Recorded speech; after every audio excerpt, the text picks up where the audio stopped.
In Andhra Pradesh, we have on the roll 40,384 employees.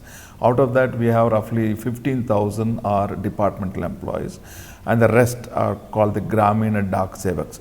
As I said, we have most of the post offices in the rural areas, so they constitute a large majority of the employees.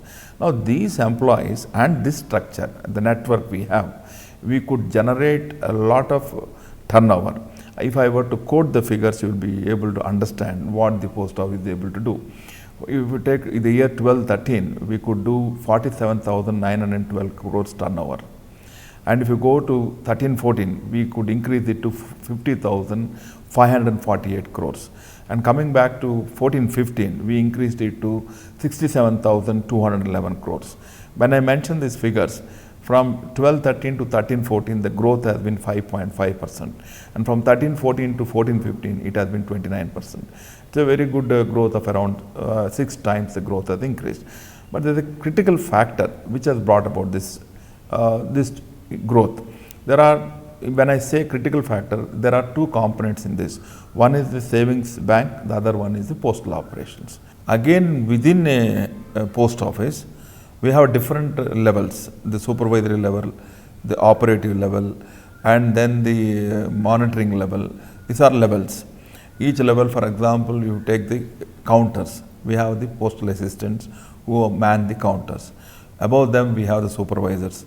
And again on them, we have senior officers, senior employees who man them, like the postmaster, the deputy postmaster, assistant postmaster, the supervisor, and the counter PA or the postal assistant. This is how in a head post office you find the structure.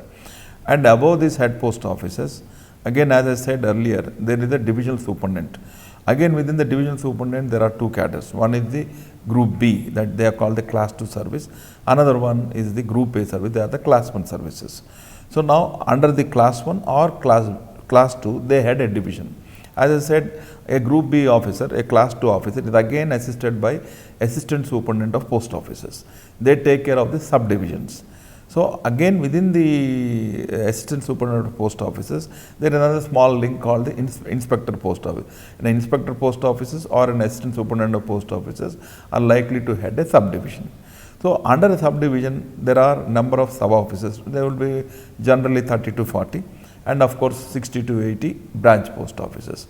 The functioning of these post offices subdivision are supervised by the inspector post or the assistant superintendent of post, and the work of the assistant superintendent of post, inspector post is again supervised by the division superintendent. Now the work of the division superintendent is again monitored by the postmaster general at a regional level. He is assisted by a director of postal service in the office, and the work of the postmaster generals is again reviewed and monitored by the chief postmaster general.